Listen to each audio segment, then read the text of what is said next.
السلام عليكم ورحمة الله وبركاته. إن الحمد لله نحمده ونستعينه ونستغفره ونعوذ بالله من شرور أنفسنا ومن سيئات أعمالنا. من يهده الله فلا مضل له ومن يضلل فلا هادي له. أشهد أن لا إله إلا الله وحده لا شريك له وأشهد أن محمدا عبده ورسوله. يا أيها الذين آمنوا اتقوا الله حق تقاته ولا تموتن إلا وأنتم مسلمون. يا أيها الناس اتقوا ربكم الذي خلقكم من نفس واحدة وخلق منها زوجها وبث منهما رجالا كثيرا ونساء واتقوا الله الذي تساءلون به والأرحام إن الله كان عليكم رقيبا. يا أيها الذين آمنوا اتقوا الله وقولوا قولا سديدا يصلح لكم أعمالكم ويغفر لكم ذنوبكم ومن يطع الله ورسوله فقد فاز فوزا عظيما. أما بعد فإن أصدق الحديث كتاب الله وخير الهدي هدي محمد صلى الله عليه وعلى آله وسلم وشر الأمور محدثاتها وكل محدثة بدعة وكل بدعة ضلالة وكل ضلالة في النار.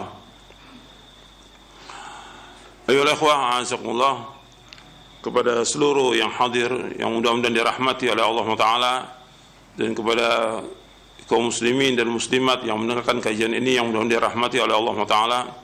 Alhamdulillah, kita bersyukur kepada Allah Subhanahu wa Ta'ala atas segala nikmat yang Allah karuniakan kepada kita, dan kita bersyukur kepada Allah diberikan hidayah di atas Islam dan sunnah, dan kita wajib menjaga hidayah ini dan terus berusaha untuk belajar, memahami, mengamalkan, dan kita berusaha bagaimana kita mengisi waktu kita untuk melakukan amal-amal soleh yang ikhlas karena Allah dan ittiba kepada Rasulullah sallallahu alaihi wasallam.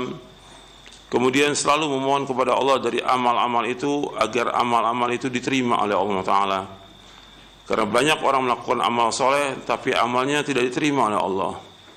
Maka Nabi setiap pagi berdoa, Allahumma inni as'aluka ilman nafi'a wa rizqan tayyiba wa amalan mutaqabbala. Ya Allah, aku mohon kepada Engkau ilmu yang bermanfaat, rezeki yang halal, dan amal yang terima. Untuk perhatikan di situ, Nabi minta kepada Allah Subhanahu wa Ta'ala, Allahumma inni as'aluka ilman nafi'a wa rizqan tayyiba wa amalan mutaqabbala. Ya Allah, aku mohon kepada Engkau ilmu yang bermanfaat, rezeki yang halal, dan amal diterima. Karena banyak juga orang-orang yang melakukan amal soleh tapi nggak diterima oleh Allah amalnya. Ya karena banyak faktor. Ya faktor riya atau tujuan-tujuan yang lain, bukan tujuan karena Allah, atau yang lainnya yang sehingga amal-amal itu batal. Yang harus kita berusaha bagaimana amal kita diterima oleh Allah, sehingga seperti yang sudah saya sebutkan pada pekan yang lalu dari kajian kita, amal itu tergantung daripada akhirnya. Innamal a'malu bil khawatim. Amal itu tergantung daripada akhirnya. Jadi bukan di awalnya, di akhirnya. Kalau kita baik di akhirnya, maka insya Allah juga akan baik. Di dalam buku Waktumu Dihabiskan Untuk Apa, saya bawakan penjelasan dari Fudail bin Iyad rahimahullah. Fudail bin Iyad berkata kepada seorang, berapa usiamu? Ia menjawab 60 tahun. Fudail berkata, kalau begitu sejak 60 tahun silam engkau berjalan menuju kepada Allah, dan tidak lama lagi engkau akan tiba kepadanya. Orang itu berkata, inna lillahi wa inna ilaihi raji'un. Fudail bin Iyad rahimahullah berkata, tahukah engkau penafsiran ucapanmu itu tadi? Penafsirannya, aku adalah hamba Allah dan aku akan kembali kepada Allah. Barang siapa yang mengetahui bahwa dirinya adalah hamba Allah dan akan kembali kepadanya, maka hendaklah ia mengetahui bahwa dirinya akan dihisab pada hari kiamat. Barang siapa yang mengetahui bahwa dirinya akan dihisab pada hari kiamat, hendaklah ia mengetahui bahwa ia akan ditanya. Barang siapa yang mengetahui bahwa dirinya akan ditanya, hendaklah ia menyiapkan jawaban pertanyaannya. Ia berkata, bagaimana caranya? Fudail bin Iyad rahimahullah berkata, sederhana. Artinya sederhana sekali jawabannya. Kata orang itu, apa itu? Fudail berkata rahimahullah, engkau memperbaiki umur yang masih ada, niscaya dosa-dosamu yang telah lalu akan diampuni. Karena jika engkau berbuat salah, berbuat dosa di sisa usia, maka engkau akan disiksa karena dosa-dosa yang lalu dan dosa-dosa yang sekarang yang kau lakukan di sisa usiamu.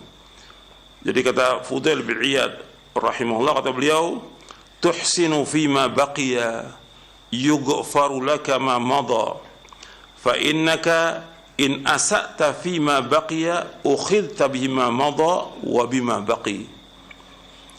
Artinya engkau memperbaiki umur yang masih ada, niscaya dosa-dosamu yang telah lalu akan diampuni. Karena jika engkau berbuat dosa di sisa usia, maka engkau akan disiksa karena dosa-dosa yang lalu dan dosa-dosa yang sekarang yang engkau lakukan. Apa yang dikatakan oleh Fudail bin Iyad rahimahullah itu memang berdasarkan riwayat yang hasan yang diriwayatkan oleh Imam Tabrani dalam Mu'jamul Awsat dan dihasankan oleh Syekh Al-Albani dalam silsilah ahadits as-sahihah di juz yang ke-7. Nabi SAW bersabda, man ahsana fima baqiya ghufira lahu ma madha wa man asaa fima baqiya ukhidha bima madha wa ma baqiya. Barang siapa yang berbuat baik pada sisa umurnya, maka akan diampunkan dosanya yang lalu. Dan barang siapa yang berbuat jelek di sisa umurnya, maka dia akan disiksa karena dosa-dosa yang lalu dan dosa-dosa yang sekarang di sisa umurnya. Ini diriwayatkan oleh Imam Tabrani dalam Mu'jamul Awsat dan juga Ibnu Asakir dalam Tarikh Dimashq dari sahabat Abu Dzar radhiyallahu an, dan dikatakan oleh Imam Al-Haythami dalam Majma'uz Zawaid rawahu Tabrani bi isnadin hasan dan dihasankan oleh Syekh Al-Albani. Jadi kita wajib berhati-hati tentang sisa umur kita. Kita nggak tahu sisa umur kita berapa tahun lagi, tapi kita harus terus berbuat kebaikan. Amal-amal yang sudah kita pelajari apa? Innamal a'malu bil khawatim. Itu antum lihat tuh hadisnya di halaman 390. Innamal a'malu bil khawatim, sesungguhnya amal itu tergantung daripada akhirnya. Amal itu tergantung dari akhirnya. Pembahasan kita yang terakhir sampai poin yang keberapa? Poin yang keempat. Sekarang kita masuk poin yang kelima. Di poin yang keempat, saya sudah jelaskan ada orang-orang yang dipersaksikan oleh Rasulullah SAW bahwa dia termasuk ahli sorga. Maka kita mengatakan dia ahli sorga sesuai dengan nas. Tapi kita nggak boleh mengatakan orang yang berbuat kebaikan siapapun dia, apakah dia seorang ustadz, dia seorang syekh, seorang ulama, seorang imam, sehebat apapun dia, sebaik apapun dia, tidak boleh kita katakan bahwa dia ahli sorga. Tidak boleh. Karena yang berhak mengatakan demikian berdasarkan apa? Berdasarkan apa? Wahyu. Karena masalah gaib menentukan orang itu masuk surga atau masuk neraka itu harus berdasarkan wahyu. Kalau ada nas, boleh kita katakan. Kalau tidak, tidak boleh. Sebaik apapun orang itu, nggak boleh kita nyatakan bahwa dia ahli surga, nggak boleh. Tapi kita mendoakan dia agar dia masuk surga, mendoakan. Tapi memastikan tidak boleh. Begitu juga tentang orang yang berbuat kejelekan dari kaum muslimin, dia berbuat kejelekan, berbuat dosa, berbuat maksiat, dosa-dosa besar yang dilakukan. Dia muslim, tapi nggak boleh kita katakan bahwa dia ahli neraka, nggak boleh. Harus dasarnya wahyu. Kalau enggak, kita sama dengan siapa di sini? Dengan siapa? Khawarij. Memastikan orang masuk neraka dengan sebab perbuatan dosa besar. Nggak boleh dalam Islam. Khawarij sesat dan menyesatkan. Dan kata Nabi SAW, Khawarij itu tempatnya di mana? Neraka. Al-Khawariju kilabu ahlin nar. Khawarij ada anjing-anjingnya penghuni neraka. Ini sabda Rasulullah SAW. Jadi kita nggak boleh memastikan orang itu ahli surga atau ahli neraka. Tapi orang-orang kafir yang udah jelas dia kafir dan mati dalam keadaan kafir, tempatnya di neraka. Perhatikan tuh, orang-orang kafir yang dia mati dalam keadaan kafir, tempatnya di neraka. Siapapun dia orangnya, apakah dia orang sekarang atau zaman dahulu, apakah dia seorang yang bapaknya orang soleh, dia soleh, tapi bapaknya dia kafir, dia mati kafir, ya tempatnya neraka. Siapapun dia orangnya. Berdasarkan apa? Dasarnya apa? Dalil. Itu hadis-hadisnya, ayat-ayatnya sudah kita baca di halaman 392. Perhatikan itu. Innal ladzina kafaru min ahlil kitab wal musyrikin fi nari jahannam khalidina fiha ulaika hum syarrul bariyah. Sungguh orang-orang kafir dari golongan ahli kitab dan orang-orang musyrik akan masuk neraka jahanam, mereka kekal dalamnya selama-lamanya, mereka itu adalah sejahat-jahat makhluk. Allah juga berfirman dalam surah Al-Baqarah di ayat 39, walladzina kafaru wa kadzdzabu biayatina ulaika ashabun nar hum fiha khalidun. Adapun orang-orang kafir dan mendustakan ayat-ayat kami, mereka itu penghuni neraka, mereka kekal dalam neraka selama-lamanya. Begitu juga Allah berfirman dalam surah An-Nisa di ayat 145, surah An-Nisa ayat 145, innal munafiqina fid darkil asfali minan nar wa lan tajid lahum nasira. Sungguh orang-orang munafik itu ditempatkan pada ikatan yang paling bawah dari neraka dan kamu tidak akan mendapat penolong pun bagi mereka. Artinya banyak ayat-ayat Al-Quran menjelaskan bahwa orang kafir itu tempatnya di neraka. Allah juga berfirman dalam surah Fatir. Di surah Fatir di ayat 36.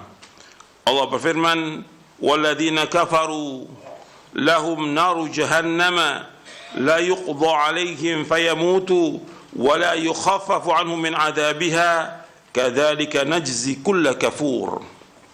Dan orang-orang kafir bagi mereka neraka jahanam. Mereka tidak dibinasakan hingga mereka mati. Dan mereka tidak diringankan dari mereka azabnya. Demikianlah kami membalas setiap orang yang sangat kafir. Surah Fatir ayat 36. Dan penyesalan itu adanya kapan? Kalau sudah mati. Dan orang-orang kafir ketika dimasukkan neraka jahanam, mereka ingin menebus dengan apa? Dengan sepenuh bumi emas. Nggak bisa. Dan mereka kekal dalam neraka. Allah sebutkan di dalam surah Ali Imran, Allah sebutkan dalam surah Al-Maidah, orang-orang kafir yang mereka mati dalam keadaan kafir, tempatnya neraka jahanam. Mereka ingin kembali ke dunia, nggak bisa. Jadi orang kafir dan mati dalam keadaan kafir, tempatnya neraka jahanam sesuai dengan nas Al-Quran. Sebaik apapun amalnya dia, tetap tempatnya neraka. Dan amal-amal baiknya dibalas di dunia, tapi untuk di akhirat tidak dibalas. Allah mengatakan, Allah berfirman, wa qadimna ila ma 'amilu min 'amalin faja'alnahu haba'am manthura. Dan kami hadapkan amal-amal mereka yang baik, kami jadikan seperti debu-debu yang berterbangan. Tinggal ada nilainya. Tempat tinggal mereka di dalam neraka. Dan mereka ingin kembali ke dunia, nggak bisa. Dan ini ada beberapa ayat Al-Quran di dalam surah Ali Imran di ayat 91.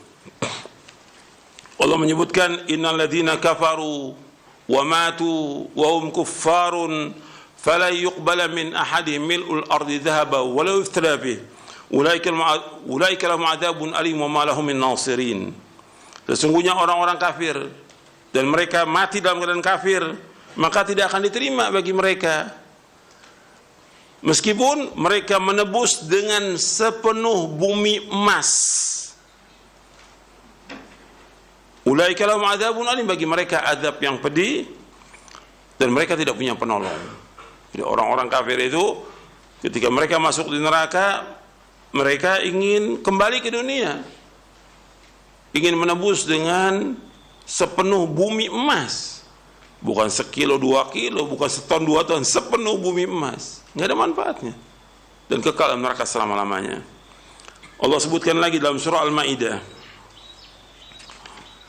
Allah sebutkan lagi dalam surah Al-Maidah bahwa orang-orang kafir yang mereka mati dalam keadaan kafir, tempatnya di neraka. Di surah Al-Maidah, surah yang kelima, ayat 36, ayat 37.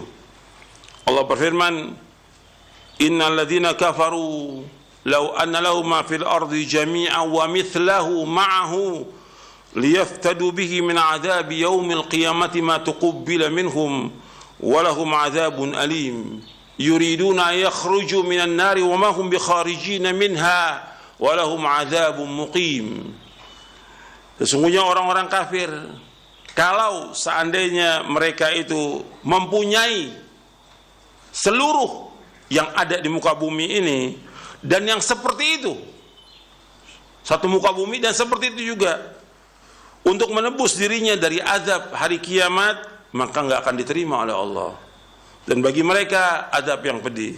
Mereka ingin keluar dari api neraka, tapi mereka tidak akan bisa keluar dari api neraka.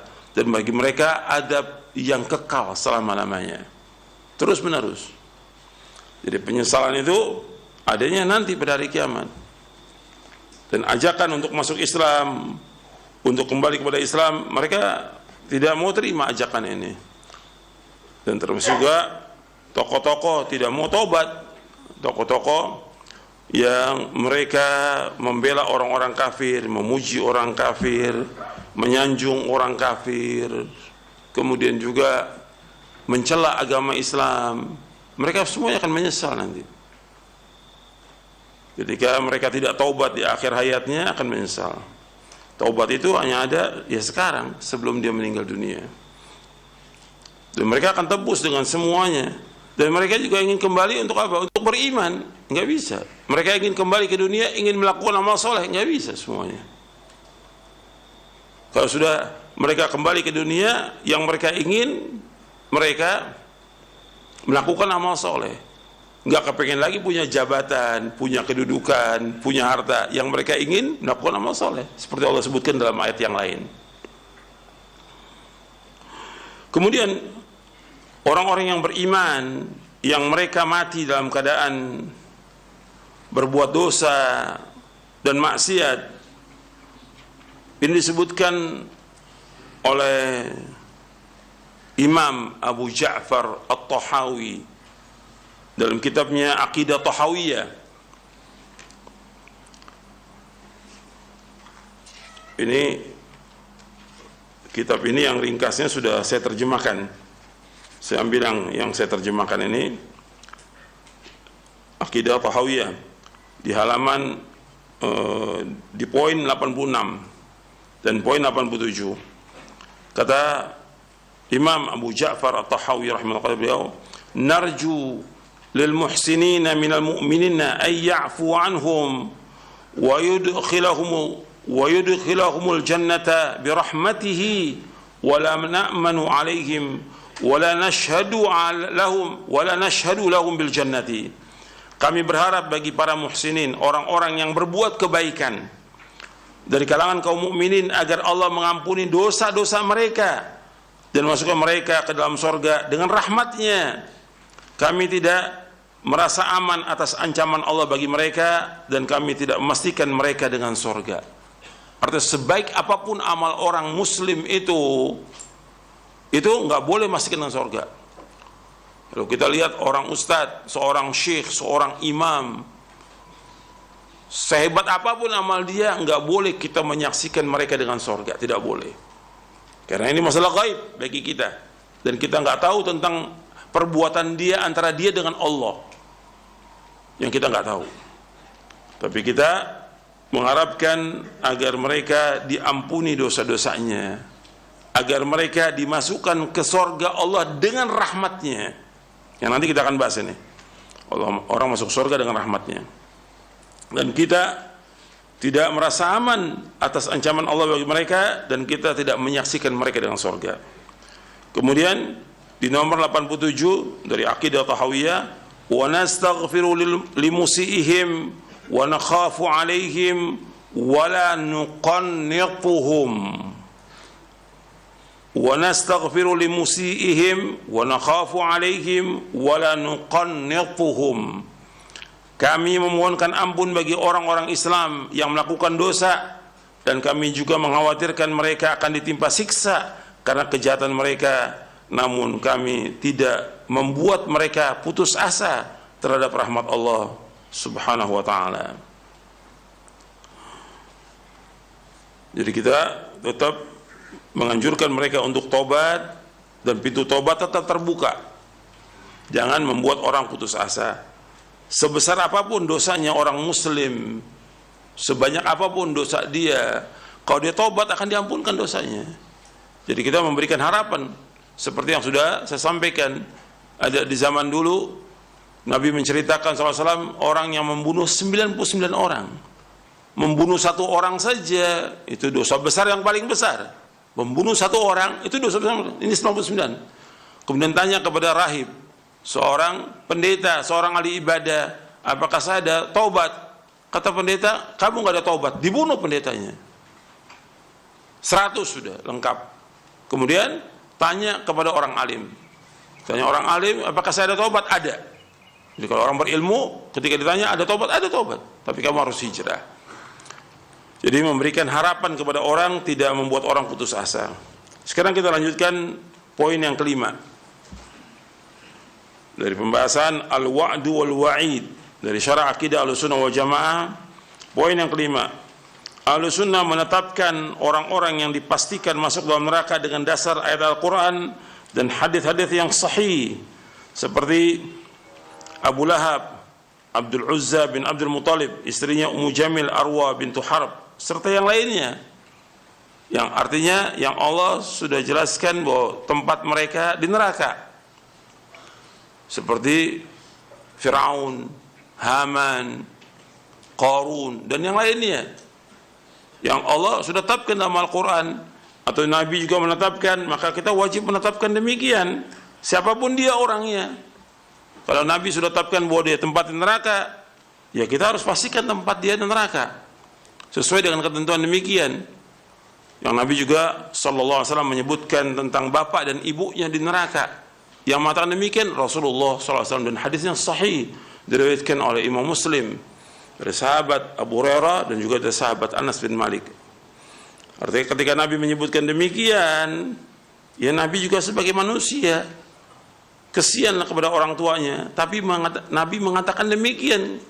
Kalau Nabi sudah katakan demikian, sebagai seorang muslim wajib apa di sini?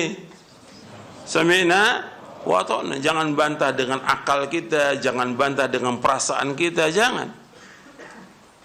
Ada orang bertanya kepada Rasulullah, ya Rasulullah, di mana bapakku? Nabi menjawab SAW, hadis ini sahih riwayat Muslim, abi wa abaka finnar, abi wa abaka finnar, bapakku dan bapakmu tempat neraka. Ini yang mengatakan Rasulullah, dan hadis yang sahih diriwayatkan oleh Imam Muslim. Begitu juga ketika Nabi SAW menjelaskan kepada para sahabat, aku minta izin kepada Allah untuk memintakan ampun untuk ibuku. Allah tidak izinkan, tapi aku diizinkan untuk ziarah. Jadi Nabi yang mengatakan demikian siapa? Rasulullah Sallallahu Alaihi Wasallam. Jadi kalau Rasul yang mengatakan demikian, ya kita sami'na wa ata'na. Jangan membantah, jangan pakai akal kita, jangan pakai perasaan. Ini agama. Agama pakai apa? Dalil, bukan pakai perasaan. Agama pakai dalil. Kalau agama pakai dalil, jangan pakai perasaan. Disebutkan di dalam hadis yang sahih diriwayatkan oleh Imam Muslim dan yang lainnya, itu disebutkan bahwa inna abi wa abaka finnar. Ini diriwayatkan oleh Imam Muslim dan riwayatnya sahih.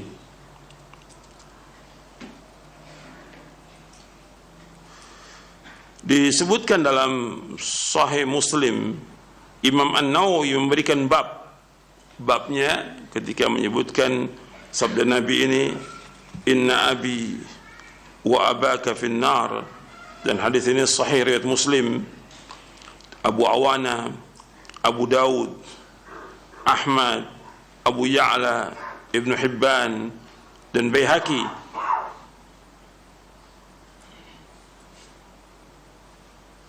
Di dalam Syarah Muslim, Imam Nawawi memberikan babu bayani anna man mata 'alal kufri fahuwa finnar wa la tanaluhu syafa'atun wa la tanfa'uhu qarabatul muqarrabin.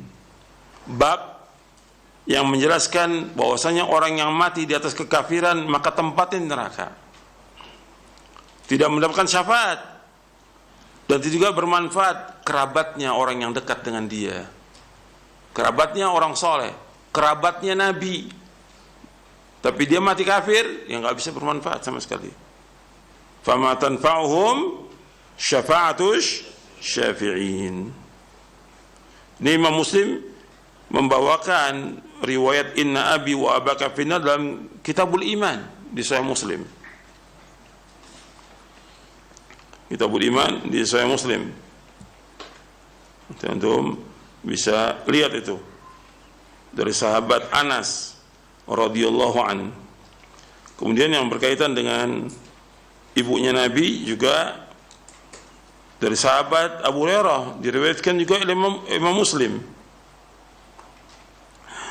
Jadi kata Nabi SAW, ista'dzantu rabbi an astaghfira li ummi falam ya'dhan li wasta'dhantuhu an azura qabraha fa'adhina li.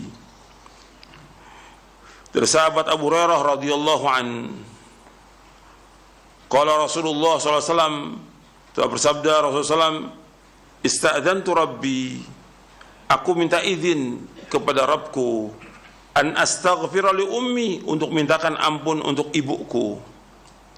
Falam ya'dhan li, Allah tidak mengizinkan aku.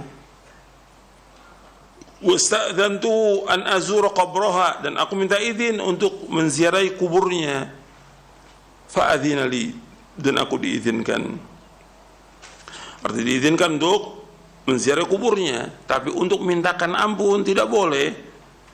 Memintakan ampun untuk orang-orang kafir tidak boleh dalam Islam. Dasarnya apa dalil?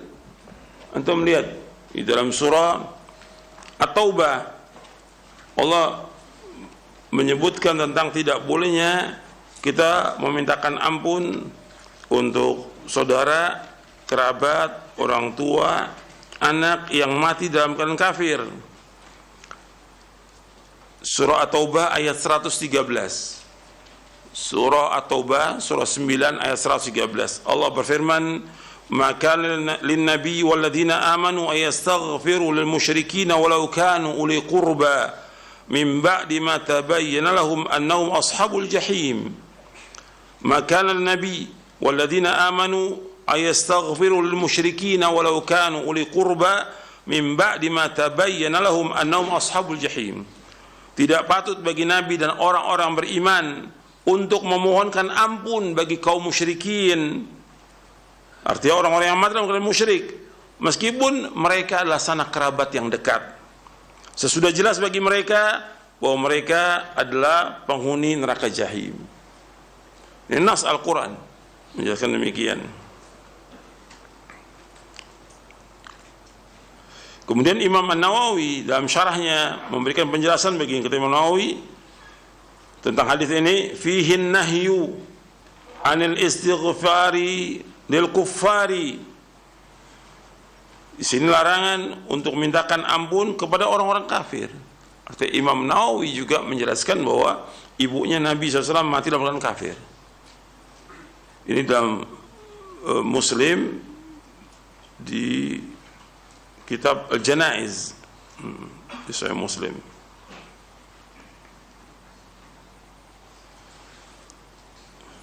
Dan hadis tentang bab ini banyak dijelaskan oleh Syekh Al-Albani dalam silsilah hadits as-sahihah. Banyak. Ada riwayat yang menyebutkan, tapi riwayat ini maudhu dibawakan oleh Imam As-Suyuti dan yang lainnya. Dan sudah dijelaskan tentang maudhu'nya oleh Imam Daraqutni, Ibnu Asakir, Adz-Dzahabi, Asqalani dan yang Ibnu Hajar Asqalani dan yang lainnya. Jadi ada riwayat dibawakan oleh Imam Suyuti. Ini termasuk kelalaian dari Imam Suyuti rahimahullah. Dia membawakan hadis yang batil, maudhu. Dia mengatakan karena pembelaan dia kepada bapak dan ibunya Nabi, bahwa nanti bapak ibunya Nabi itu akan dihidupkan oleh Allah, kemudian mengucapkan 2 kalimat syahadat, kemudian dimatikan lagi. Secara syariat aja nggak mungkin orang sudah mati dihidupkan lagi, apalagi secara akal, nggak bisa diterima. Dan Allah menyebutkan di dalam Al-Quran, seperti yang tadi saya sebutkan dalam surah Fatir, bahwa orang yang sudah mati itu nggak bisa balik ke dunia lagi, nggak mungkin. Allah menyebutkan dalam surah Fatir, walladzina kafaru lahum naru jahannam la yuqda alaihim fayamutu wa la yukhaffafu anhum min adzabiha kadzalika najzi kulla kafur. Jadi mereka juga berpendapat kalau enggak siksanya diringankan, kata mereka. Enggak bisa. Nas mengatakan dalam surah Fatir 36, walladzina kafaru lahum naru jahannam la yuqda alaihim fayamutu wa la yukhaffafu anhum min adzabiha kadzalika najzi kulla kafur. Dan orang-orang kafir bagi mereka neraka jahanam, mereka tidak dibinasakan hingga mereka mati dan tidak diringankan dari mereka azabnya. Artinya bisa diringankan azabnya. Demikianlah kami membalas setiap orang yang sangat kafir. Ada yang diringankan siksanya dan nasnya sahih, yaitu untuk pamannya Nabi Abu Talib.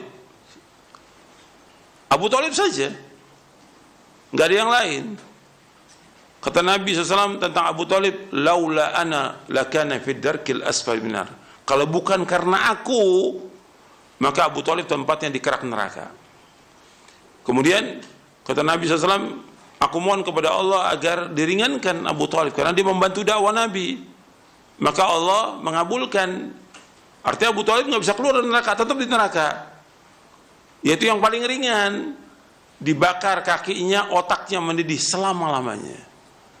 Azali, abadi. Artinya abadi, terus menerus disiksa. Karena dia kafir. Orang kafir kekal dalam neraka selama-lamanya. Nggak mungkin orang kafir bisa keluar dari neraka. Yang bisa keluar dari neraka orang Islam yang masih ada seberat darah iman, dia disiksa dengan sebab dosanya, kemudian nanti akan keluar.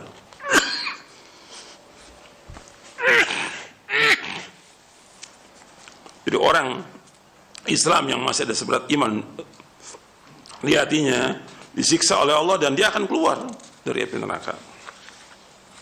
Kemudian Imam Al-Baihaqi juga membawakan riwayat tentang bapak dan ibunya Nabi itu dia mati dalam keadaan kafir dan tempat di neraka.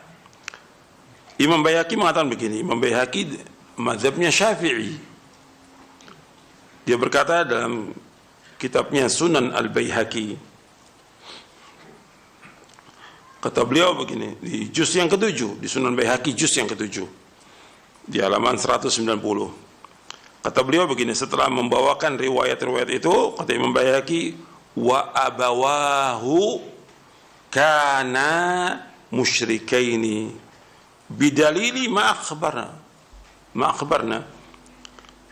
Artinya kedua bapaknya itu mati dalam keadaan musyrik. Kalau orang mati dalam keadaan musyrik, tempatnya di mana? Di neraka. Dalilnya apa? Dalil yang kami sudah bawakan riwayat-riwayatnya di Sunan Baihaqi di juz yang ke-7 di halaman 190. Ini nas yang harus kita terima, taslim. Jadi kalau ada dalil, taslim. Jangan dibantah dengan akal kita, jangan dibantah dengan perasaan.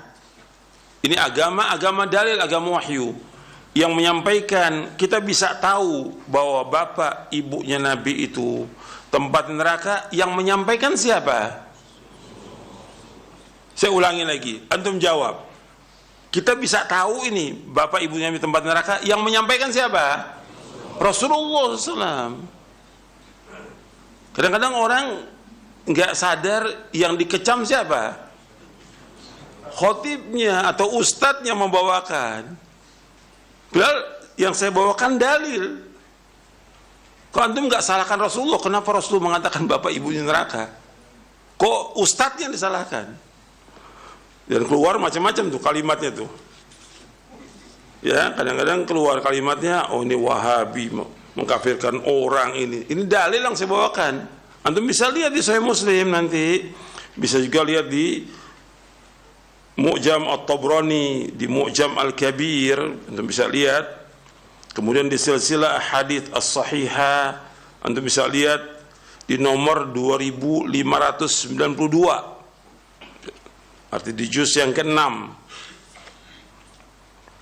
Dan juga yang lainnya. Saya bawakan banyak dalil tentang masalah ini. Dan ini riwayat-riwayat yang sahih, yang kita kewajibannya sami'na wa ata'na. Kita taslim. Kita nggak punya kekuasaan apa-apa.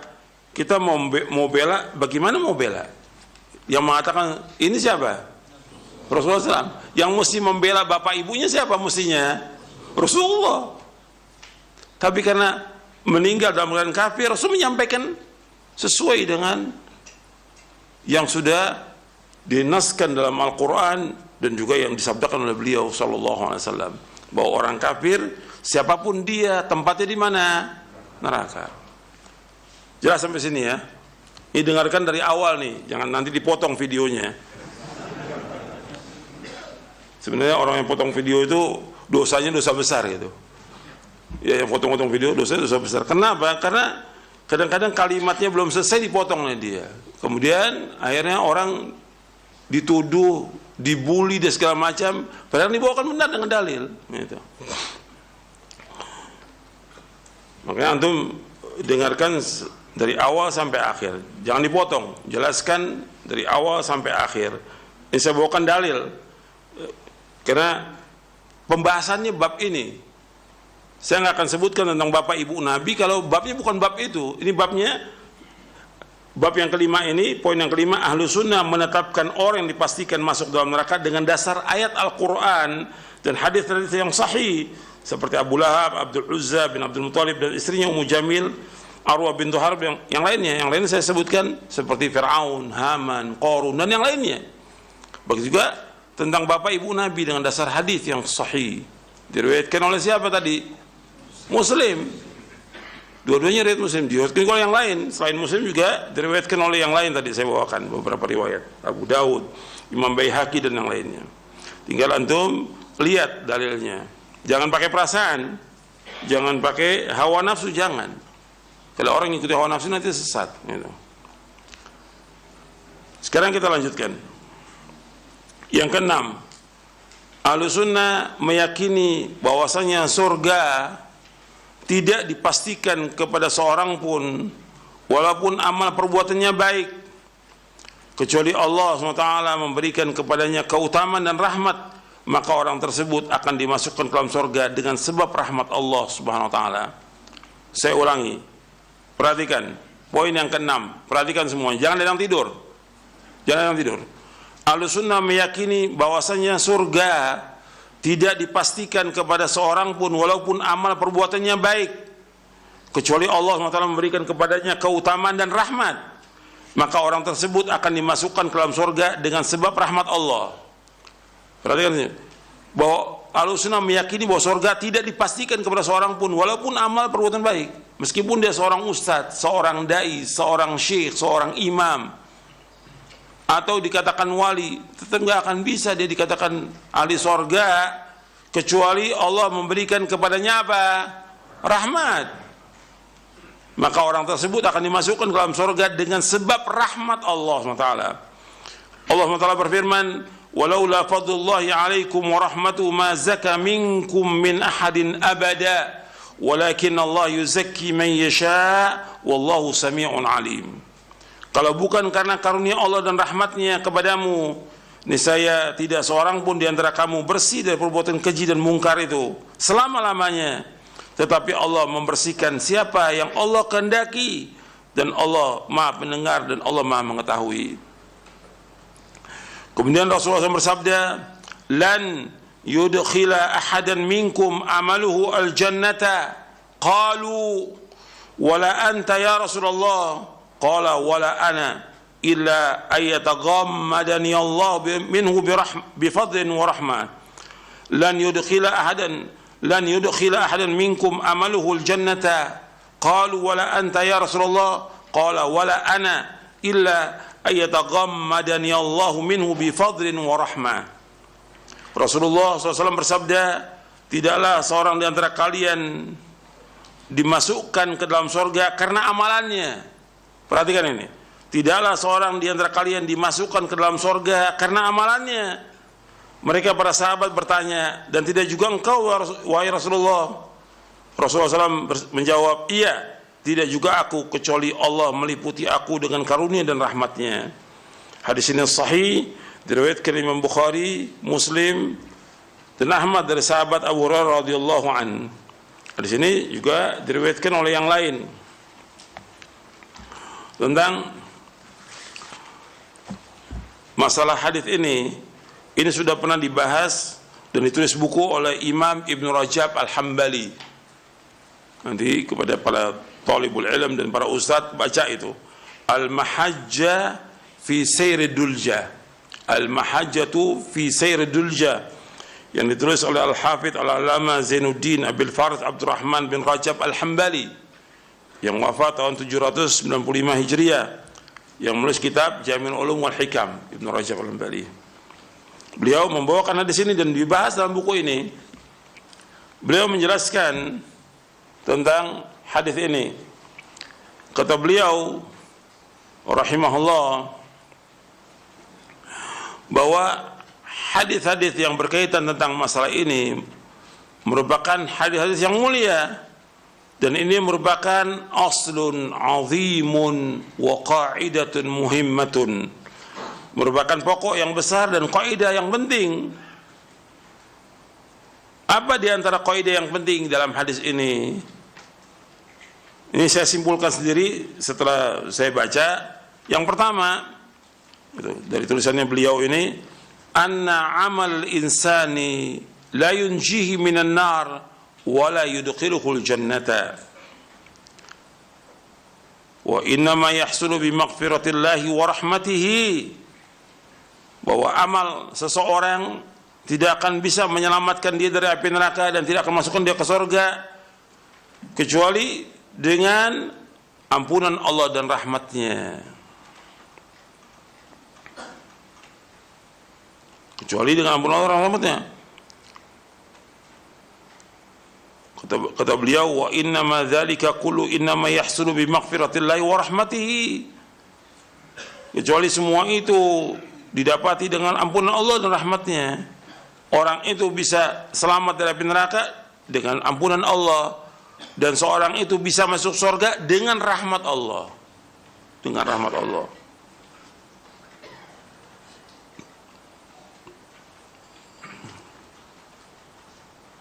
Seperti Allah sebutkan dalam surah At-Taubah di ayat 21, yubashshiruhum rabbuhum birahmatin minhu wa ridwanin wa jannatin lahum fiha na'imun muqim. Allah mengabarkan kepada mereka dengan rahmat darinya dan keridhaan dan surga baginya yang padanya ada kenikmatan yang kekal. Jadi disebutkan tentang surga itu, masuk surga dengan sebab rahmat Allah. Jadi kata Nabi SAW, seorang dari kalian amalnya itu tidak akan bisa masukkan ke surga Engkau juga Rasulullah? Iya. Juga aku, kecuali Allah meliputi rahmatnya dan karunia-Nya. Kecuali Allah meliputi aku dengan karunia dan rahmatnya. Apakah hadis ini tidak bertentangan dengan ayat-ayat Al-Quran? Ayat Al-Quran menjelaskan bahwa masuk surga dengan amal. Allah menyebutkan, tilkal jannatu lati urithumuha bima kuntum ta'malun. Itulah surga yang diwariskan kepada kalian dengan sebab apa yang kalian amalkan. Dijelaskan oleh Imam Rajab, tidak bertentangan ayat-ayat Al-Quran dengan hadis Nabi ini, tidak bertentangan. Kata beliau begini, penjelasan tentang makna ba dalam ayat dan hadis, makna ba. Beliau menjelaskan, wa amma qauluhu ta'ala wa tilkal jannatu allati urithumuha bima kuntum ta'malun, dalam surah Az-Zukhruf ayat 72, itulah surga yang diwariskan kepada kalian dengan sebab apa yang kalian amalkan. Begitu juga dalam surah Al-Haqqa ayat 24, kulu washrabu hani'an bima aslaftum fil ayyamil khaliyah, makanlah dan minumlah dengan senang karena kamu telah melakukan amal-amal yang soleh di hari-hari terdahulu ketika di dunia. Kata beliau tentang maknanya bahwa ba yang ada bima kuntum ta'malun dengan ba yang ada di hadis ini. Untuk perhatikan di sini,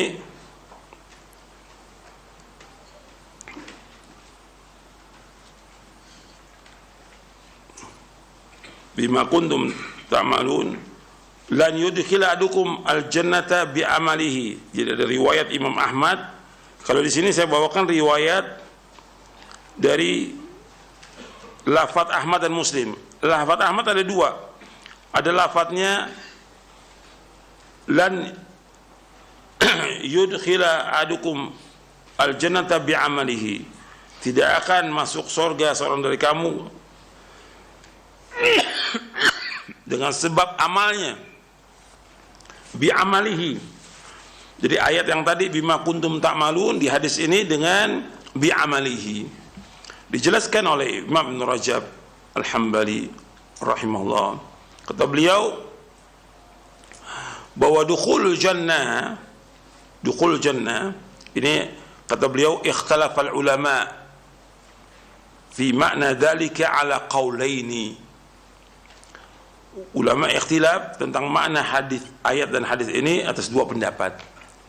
Aduhuma, yang pertama, anna dukhul jannah bi rahmatillah walakin inkisamul manazil bihasabil a'mal, bahwa masuk surga dengan rahmat Allah, tetapi pembagian tempat di surga tergantung dari amalnya. Karena Allah menyebutkan walikullin darajatum mimma amilu, bahwa bagi mereka itu mendapatkan tingkatan derajat tergantung daripada amalnya. Adapun masuk surganya dengan sebab rahmat Allah.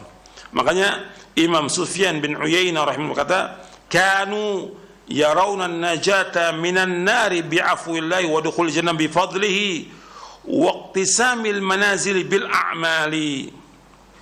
Kata Imam Sufyan ibn Uyainah rahimahullah, mereka, arti para sahabat, menganggap bahwa selamat dari neraka itu dengan sebab Allah memberikan ampunan dan maaf. Masuk surga dengan karunia Allah dan rahmatnya. Adapun pembagian tempat-tempat di surga tergantung dari amal. Kemudian wathani, kan pendapat ulama ada dua pendapat. Yang pertama, yang kedua, kata Ibnu Rajab, wathani annal ba' al-muthbatata fi qawli ta'ala bima kuntum ta'malun wa qawlihi bima aslaftum fil ayyamil khaliyah ba' as-sababiyah wa qad ja'ala Allahu al-amala sababan lidukhul jannah Wal ba' al manfiyah fi qawlihi lan yudkhiladukum al jannata bi amalihi ba' al muqabalah wal muawadhah. Kata Imam Rajab Al-Hambali, pendapat yang kedua dari ulama bahwa ba' yang ditetapkan dalam ayat bima kuntum ta'malun itu adalah surga yang diruaskan kepada kalian dengan sebab apa yang kamu amalkan, dan juga bima aslaftum min khaliyah, ini baknya bak sababiyah, bak sebab, artinya Allah menjadikan amal itu sebagai sebab masuk surga, sebagai sebab masuk surga. Bukan pasti orang beramal masuk surga, masuk surganya dengan sebab rahmat Allah. Amal merupakan sebab, tapi untuk masuk surganya ya Allah berikan rahmat. Sebab apa? Sebab antara amal dia dengan nikmat yang Allah berikan ini belum sebanding. Belum sebanding. Nanti saya akan jelaskan. Adapun ba yang dinafikan dalam hadis bahwa seorang tidak akan masuk surga dengan sebab amalnya, namanya ba al-muqabalah wal muawadhah, sebagai ba ganti dan imbalan atau bayaran. Bayaran. Saya umpamanya contoh begini. Saya beli sepeda dengan harga segini. Ya sepeda itu 1 juta atau 10 juta, ya harganya segitu udah. Saya bayar. Kemudian motor harganya 20 atau 30 atau 50 juta. Dibilang 50 juta dan memang itu harganya segitu, dibayar 50 juta. Sekarang dia akan dapat motor itu dengan dibayar dengan uangnya. Sekarang berkaitan dengan masalah surga, perhatikan. Kita melakukan amal soleh 1000 tahun. Amal soleh 1000 tahun. Kita nggak berbuat dosa. Kemudian amal soleh kita untuk bayar 2 mata ini kebayar nggak tuh? Untuk bayar nafas kita yang kita bernafas sepanjang hayat kita sampai kita meninggal dunia, kebayar nggak tuh nafas itu? Nggak kebayar dari amal soleh. Paham nggak ini? Jadi baknya itu seorang nggak akan masuk surga dengan sebab amalnya, bayaran, ganti. Saya beramal pasti surga, tidak. Amal kita sebagai sebab untuk masuk surga, tapi untuk masuk surga itu dengan sebab apa? Rahmat Allah. Karena apa? Karena sebanyak apapun amal kita belum bisa untuk masuk dalam surga, nggak bisa dibayar. Sekarang kalau tadi saya sebutkan tentang harga motor, saya kembali ke rumah deh. Rumah, ya, harga rumah umpamanya 1 miliar, dia bayar 1 miliar karena sesuai memang segitu harganya. Atau 2 miliar memang segitu harganya. Atau mungkin 3 miliar karena besar rumahnya, ada kolam renangnya segala macam, segitu. Ada pohon segala macam. Tapi dengan amal kita untuk membayar surga, kebayar nggak tuh? Nggak kebayar.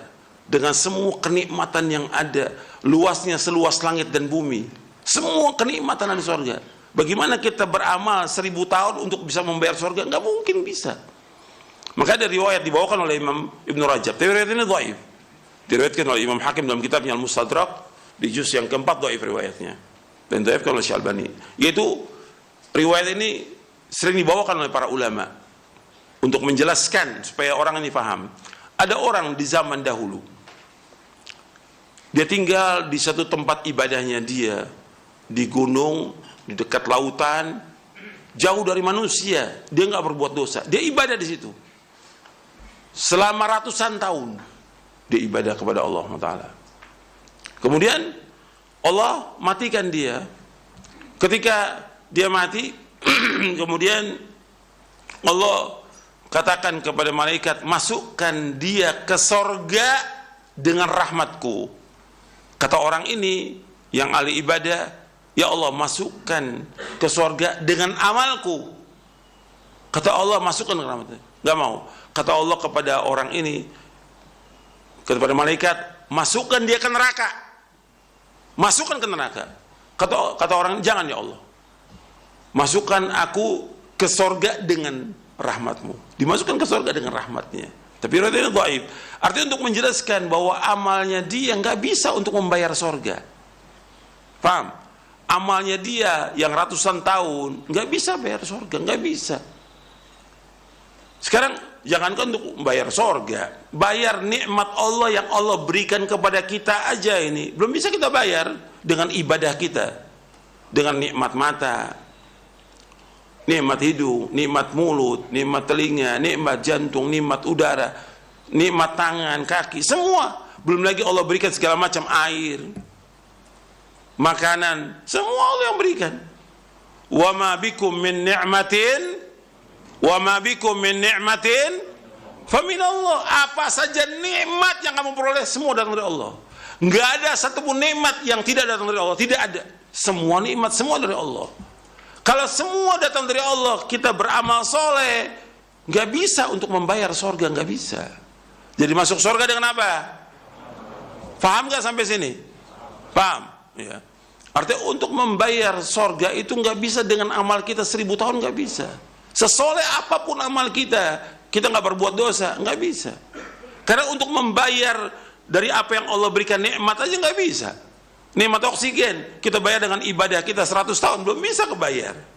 Kita bisa bernapas ini, subhanallah nggak bisa dibayar. Banyak orang nggak bisa napas kemudian meninggal dunia.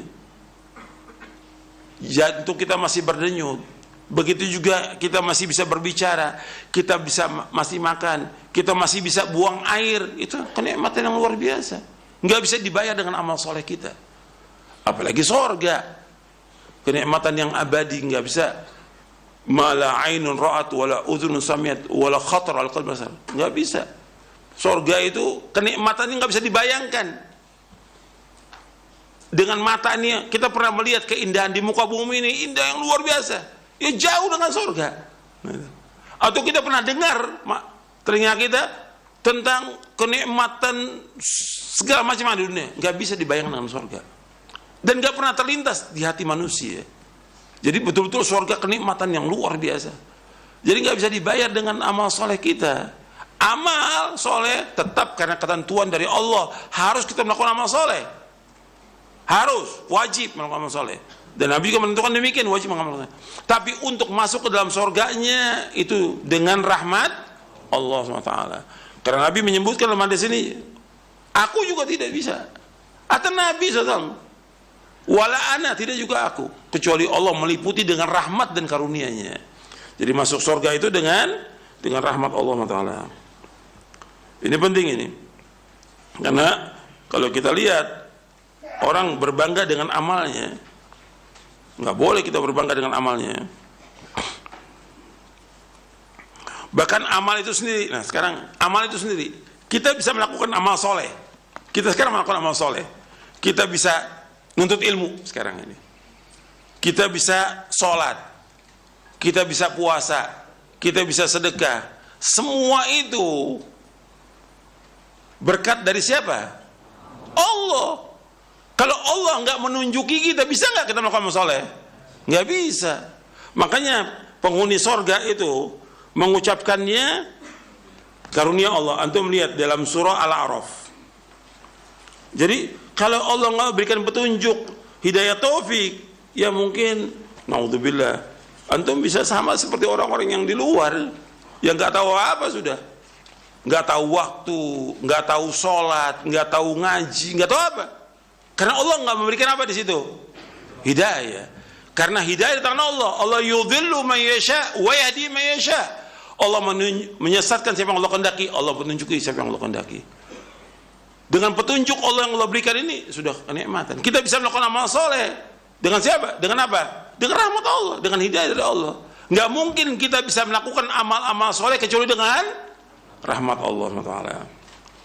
Allah menyebutkan di dalam surah Al-A'raf di ayat 43. Wa naza'na ma fi sudurihim min ghillin tajri min tahtihimul anhar wa qalu alhamdulillahi alladhi hadana li hadha wa ma kunna linahtadiya laula an hadana Allah laqad ja'at rusulu rabbina bil haqq wa nudu an tilkumul jannatu urithumuha bima kuntum ta'malun. Wa naza'na, dan kami telah menghilangkan pada dada mereka min ghillin, dari kedengkian, iri. Jadi udah nggak ada iri lagi di surga, nggak ada iri. Di dunia tetap ada. Bukan hanya orang awam, di antara pelajar juga banyak irinya, di antara ustadz banyak irinya, lebih banyak lagi ustadz-ustadz. Di antara ulama juga banyak yang iri. Gitu. Makanya di surga udah nggak ada, cabut semuanya itu. Wa naza'na ma fi min ghillin tajri min tanwar. Dia tinggal di surga yang mengalir di bawahnya sungai-sungai. Wa qalu, mereka berkata, orang yang masuk surga berkata, alhamdulillahilladzi hadana li hadza wa ma kunna linahtadiya laula an hadanallah. Mereka berkata, segala puji bagi Allah yang telah menunjuki kami ke sini. Kemana? Ke surga. Allah menunjuk kami untuk melakukan amal-amal soleh yang dengan rahmat Allah dimasukkan ke surga. Dan kita nggak akan dapat petunjuk kalau Allah tidak memberikan petunjuk pada kami. Kita nggak akan dapat petunjuk untuk bisa masuk ke surga kalau Allah tidak tunjuki kami. Jadi petunjuk yang Allah berikan, kita bisa melakukan amal soleh, ini semua dari Allah Taala. Laqad ja'at rusul rabbina bil haqq. Dan sungguh telah datang rasul Rabb kami dengan kebenaran, dan mereka diseru, itulah surga yang diwariskan kepada kalian dengan sebab apa yang kalian amalkan. Artinya amal itu sendiri dengan sebab apa? Rahmat Allah. Kita bisa melakukan amal-amal soleh, itu rahmat Allah, hidayah taufik yang Allah berikan. Kalau enggak bisa kita melakukan amal soleh, enggak bisa. Kita bisa duduk di masjid, bisa belajar karena Allah memberikan hidayah kepada kita. Kita bisa melakukan amal-amal soleh karena Allah memberikan petunjuk. Kita bisa menunaikan ibadah haji, umroh karena Allah memberikan petunjuk. Belum lagi yang lainnya, Allah tolong kita, semuanya nggak bisa lepas itu. Makanya hidup kita ini semuanya rahmat dari Allah SWT yang luas, karunia Allah SWT, hidayah dari Allah. Maka kita wajib bersyukuri. Maka dijelaskan oleh Imam Ibnu Rajab bahwa dukhulul jannah itu dengan sebab rahmat Allah. Jadi nggak bisa surga itu sebagai bayaran daripada amal, nggak bisa, karena nggak sebanding. Kalau tadi saya sebutkan tentang motor, tentang mobil, tentang rumah, ya harganya memang segitu. Rumah yang dia mungkin berapa ratus meter, atau 1000 meter, atau 2000 meter, dengan adanya kolam renang, dia bayar 3 miliar, ya memang harganya segitu. Tapi buat surga, dia melakukan amal-amal soleh untuk membayar surga, nggak bisa kebayar. Buat bayar matanya aja dari amal soleh nggak bisa kebayar, meskipun dia beramal 100 tahun. Makanya disebutkan oleh Ibnu Rajab, wa bayyana annal amala wa in kana sababan lidukhul jannah fa innama huwa min fadlillahi wa rahmatihi. Jadi, dan ini jelaskan bahwasanya amal meskipun sebagai sebab untuk masuk surga, sesungguhnya amal itu merupakan karunia dan rahmat Allah Taala. Makanya untuk masuk ke surga itu dikaitkan dengan apa? Dikaitkan dengan apa? Dengan rahmat Allah, bukan dengan amal. Karena amal merupakan bagian dari apa? Rahmat Allah Subhanahu wa taala. Jadi masuk surga dengan rahmat Allah Subhanahu wa taala. Makanya dikatakan tentang surga dalam hadis yang sahih yang diriwayatkan oleh Imam Ahmad, Bukhari, Muslim dan Tirmidzi, Nabi SAW bersabda, Inna Allah Ta'ala yaqulu lil jannati anti rahmati arhamu biki man asya'u min ibadi. Allah Subhanahu wa ta'ala berfirman kepada surga, anti rahmati, engkau rahmatku. Surga itu rahmatku, kata Allah. Arhamu biki man asya' min ibadi. Aku menyayangi dengan engkau itu, artinya aku masukkan ke surga itu siapa yang aku kendaki dari hamba-hambaku. Artinya aku rahmati, aku sayangi untuk masuk dalam surga siapa saja yang aku kendaki. Dari siapa? Dari hamba-hambaku. Hadis ini sahih diriwayatkan oleh Imam Ahmad, Bukhari, Muslim dan Tirmidzi. Kemudian disebutkan oleh Hasan Al-Basri. Hasan Al-Basri rahimahullah berkata, alhamdulillahi thamanu kulli ni'matin wa la ilaha illallah thamanul jannah. Alhamdulillah merupakan harga dari setiap nikmat. La ilaha illallah merupakan harga dari surga. Artinya orang yang mengucapkan kalimat la ilaha illallah, dia harus paham tentang isinya, dia harus meyakininya, dia harus membenarkannya, dan dia harus mengamalkannya. Maka itu jaminan untuk masuk surga. Tapi untuk masuk ke dalam surganya itu dengan rahmat Allah, tapi dia harus mengamalkan. Pokoknya orang untuk masuk surga yang pertama kali tentang apa? Tauhid. Dari seluruh amal yang paling utama tauhid. Itu antum perhatikan tuh. Untuk masuk ke dalam surga yang pertama kali dengan tauhid kepada Allah. Makanya orang untuk bisa mendapatkan syafaat Nabi Muhammad SAW dengan apa? Tauhid. Makanya Abu Hurairah bertanya, ya Rasulullah, siapakah orang yang paling bahagia dengan syafaat mereka? Kata Nabi SAW, as'adun nasi bi syafaati yaumal qiyamati man qala la ilaha illallah khalisan min qalbi. Orang yang paling bahagia dengan syafaat pada kiamat itu orang yang mengucapkan kalimat la ilaha illallah dengan ikhlas dari hatinya. Hadis ini sahih diriwayatkan oleh Imam Bukhari. Ya, orang yang mengucapkan la ilaha illallah, dia adalah orang yang paling bahagia dengan syafaat Nabi Muhammad SAW. Berarti bukan sekedar mengucapkan la ilaha illallah, tapi dia memahami kalimat itu, mengetahui tentang rukunnya, mengetahui tentang syaratnya, dia meyakini dan dia mengamalkannya. Konsekuensi dari kalimat Allah itu yang pertama kali. Karena kalau antum perhatikan bahwa keutamaan amal yang paling utama dari seluruh amal itu la ilaha illallah, itu paling utama. Kalau orang melakukan sedekah, berbuat kebaikan kepada orang, ya pertama kali kalimat tauhid dulu, itu yang pertama kali. Sebab itu merupakan dasarnya, pondasinya amal. Diterima dan tidaknya amal itu tergantung dari tauhid dia kepada Allah. Sempurna dan tidaknya amal dia tergantung dari tauhidnya dia kepada Allah Subhanahu wa ta'ala. Kemudian disebutkan juga oleh Imam Ibnu Rajab bahwa al-jannatu wal amalu min fadlillahi ta'ala wa rahmatihi. Al-jannatu, perhatikan, al-jannatu wal amalu min fadlillahi ta'ala wa rahmatihi. Bahwa surga dan amal itu dari karunia Allah Ta'ala dan rahmatnya Allah Ta'ala.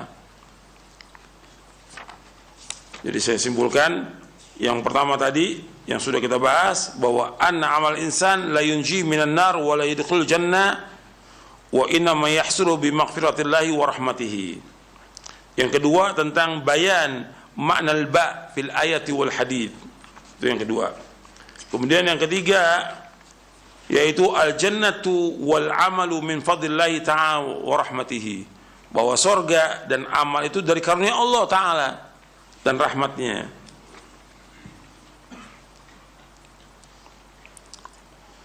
Kemudian yang keempat, asy-syaqawatu was-sa'adatu bi'adli wa rahmati jalla wa ala. Asy-syaqawatu was-sa'adatu bi'adlihi wa rahmati jalla wa ala. Bahwasanya celaka dan bahagia itu dengan adilnya Allah dan rahmatnya. Sekarang umpamanya ada orang atau manusia ini, dia diazab oleh Allah.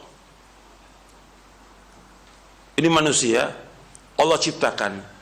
Setelah Allah ciptakan, Allah azab mereka semuanya. Saya mau tanya kepada antum, Allah zalim atau tidak? Tidak. Tidak zalim. Allah tidak zalim. Antum lihat hadisnya di halaman 342. Ini sudah pernah saya bawakan. Begitu juga tentang orang beramal, itu dia berhak masuk surga dengan apa? Dengan rahmat Allah. Karena yang punya surga Allah Ta'ala, yang memberikan petunjuk dan rahmat untuk melakukan amal soleh ya Allah Ta'ala.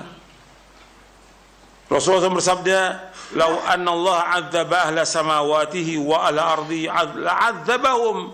Lau anna Allah 'adzaba ahla samawatihi wa ahla ardihi la'adzabahum wa huwa ghairu zalimin lahum. Walau rahimahum lakanat rahmatuhu khairan lahum min a'malihim." Jika seandainya Allah menyiksa seluruh penghuni langit dan penghuni bumi, maka Allah tidak berbuat zalim dengan menyiksa mereka. Jika seandainya Allah merahmati mereka, maka rahmatnya itu benar-benar lebih baik bagi mereka daripada amal perbuatan mereka. Ini hadis sahih riwayat Abu Daud, Ibnu Majah, Ahmad. Dan hadis ini disahihkan oleh Syekh Al-Albani dalam Sahih Sunan Abi Daud dari sahabat Zaid bin Thabit radhiyallahu an. Kenapa tidak dikatakan zalim? Karena semua milik Allah. Kalau sudah milik Allah, nggak dikatakan dia berbuat zalim karena milik Allah Taala. Seperti antum, saya pernah contohkan juga waktu kita membahas tentang al-qada wal qadar. Antum punya kambing 50. Antum potong 40 kambing itu. Nggak bisa kambing mengatakan, kenapa saya yang dipotong, kok yang lain nggak dipotong? Punya hak tuh kambing itu ngomong begitu? Nggak punya hak gitu. Sama dengan ayam, karena milik dia, jika dia potong nggak punya hak, dia mengatakan, kok kenapa saya yang dipotong? Ini sekarang semuanya, langit, bumi, makhluk ini milik siapa? Milik Allah. Allah berbuat apa saja, tapi yang antum ingat bahwa Allah tidak pernah berbuat zalim kepada hambanya. Allah nggak pernah berbuat zalim, dan banyak ayatnya. Wa ma Allah bizalamil abid. Allah nggak pernah berbuat zalim kepada hamba-hambanya. Kemudian juga dijelaskan sebagai pengulangan dari Imam Ibn Rajab. Yang ke berapa tadi? Yang keempat, celaka dan kebahagiaan dengan keadilan dan rahmatnya Allah. Kemudian yang kelima, al-ishtighalu bisyukri a'zamun ni'am. Bahwa kita sibuk dengan syukur merupakan nikmat yang paling besar. Kita harus menyibukkan diri dengan banyak apa? Banyak syukur atas semua nikmat. Ya, kalau mau dihitung, nggak bisa dihitung nikmat Allah kepada kita. Wa in ta'udu ni'matallahi la tuhsuha innal insana la zalumun kafar. Allah berfirman dalam surah Ibrahim. Seandainya kamu hitung nikmat Allah, kamu nggak akan bisa menghitung nikmat itu. Sungguh manusia sangat zalim dan sangat kufur. Sangat zalim manusia dan sangat kufur manusia itu. Makanya al-ishtighalu bisyukri a'zamun ni'am. Sibuk dengan syukur itu nikmat yang paling besar. Makanya kita harus banyak bersyukur atas semua nikmat Allah. Bagaimanapun keadaan kita, harus bersyukur atas semua nikmat. Kita susah, kita fakir, kita sakit, kita miskin, kita nggak punya, tetap syukur kepada Allah. Tetap Allah masih berikan nikmat, masih bisa diberikan nafas oleh Allah. Kita masih bisa menghirup oksigen, kita masih bisa berzikir kepada Allah, kita masih bisa sholat, masih bisa yang lain. Bersyukur atas semua nikmat. Itu yang paling baik. Kemudian beliau juga menyebutkan tentang fal wajib. Yang ke-6 ya. Yang ke-6 kata beliau, fal wajib 'alal 'abdi al-bahth an khisal taqwa wa khisal ihsan allati syara'aha Allah fi kitabih au ala lisan Rasulullah sallallahu wa taqarrub bidzalika ila Allah fa innahu la tariqa lil 'abdi yusilu ila ridha maulahu wa qurbihi wa rahmatihi wa afwihi wa maghfirati siwa dzalik. Kata Imam Ibn Rajab al-Hambali, yang wajib atas seorang hamba, dia berusaha untuk mencari tentang perkara-perkara ketakwaan dan perbuatan, artinya perkara-perkara ketakwaan dan perbuatan-perbuatan baik yang disyariatkan oleh Allah dalam Al-Quran atau atas lisannya Rasulullah SAW, dan dia berusaha mendekat kepada Allah dengan amal-amal itu. Berusaha mendekat kepada Allah dengan amal itu. Karena tidak ada jalan bagi seorang hamba untuk menyampaikan dia kepada ridho Allah, dekatnya dia dengan Allah untuk mencapai kepada rahmatnya, maafnya, ampunan Allah selain daripada itu. Artinya dia harus mencapai keridhaan Allah, kedekatan kepada Allah, rahmatnya Allah, maafnya Allah, ampunannya, melainkan dengan dia berbuat kebaikan-kebaikan yang disyariatkan oleh Allah dalam Al-Quran, yang disyariatkan oleh Rasulullah SAW. Tidak dengan bid'ah, tidak dengan hawa nafsu, tidak dengan yang lainnya, tapi dengan amal-amal soleh yang disyariatkan oleh Allah dalam Al-Quran, yang disyariatkan oleh Rasulullah sallallahu alaihi wa ala alihi wasallam. Makanya kita harus sibuk dengan amal-amal yang disyariatkan, amal-amal soleh yang disyariatkan. Dan antum harus ingat, amal-amal itu harus dawam. Yang kedua harus iqtisad, karena hadis itu berkaitan tentang seorang itu masuk surga dengan amalnya. Nabi suruh apa? Suruh saddidu wa qaribu, berlaku lurus, berlaku dekat gitu. Artinya Nabi menyuruh kita untuk melakukan amal-amal soleh itu dengan dawam, continue. Yang kedua, Nabi suruh melakukan amal soleh dengan iqtisad, dengan sesuai dengan sunnah, jangan melakukan bid'ah, dan jangan gulu, jangan berlebih-lebihan gitu. Dan kalau sudah kita amalkan, jangan tinggalkan. Ini amal soleh, jangan tinggalkan perbuatan baik itu. Contoh, Nabi bersabda kepada seorang sahabat, ini masih muda sahabat ini. Kata Nabi SAW, ya Abdullah, la takun mithla fulan, kana yaqumul laila fataraka qiyamal lail. Wahai Abdullah, jangan kamu seperti si fulan, tadinya sholat malam, kemudian ditinggalkan sholat malam. Ini pujian atau celaan? Celaan, nggak boleh kita. Udah biasa sholat malam, tinggalkan sholat malam. Karena sibuk dengan kerjaan, karena urusan dunia, urusan anak, urusan istri, urusan suami, urusan keluarga, urusan yang lain. Jangan, tetap harus kerjakan sholat malam. Hatta sakit, Nabi SAW tetap sholat malam. Ya Abdullah, la taqul mithla fulan, jangan kamu seperti si fulan, karena yaqumul lail, tadi rajin sholat malam, karena ditinggalkan sholat malam. Hadis ini sahih riwayat Bukhari dan Muslim. Jadi amal-amal yang sudah biasa kita lakukan, kerjakan terus. Apakah itu sholat malam, apakah itu puasa, apakah itu mengerjakan sholat rawatib, membaca Al-Quran, menolong orang yang susah, sedekah kepada anak yatim dan yang lainnya, tetap jalan semuanya. Jangan ditinggalkan itu. Berbuat baik pada orang tua, perhatikan tuh. Itu amal yang utama tuh, berbuat baik pada orang tua, itu amal yang paling utama.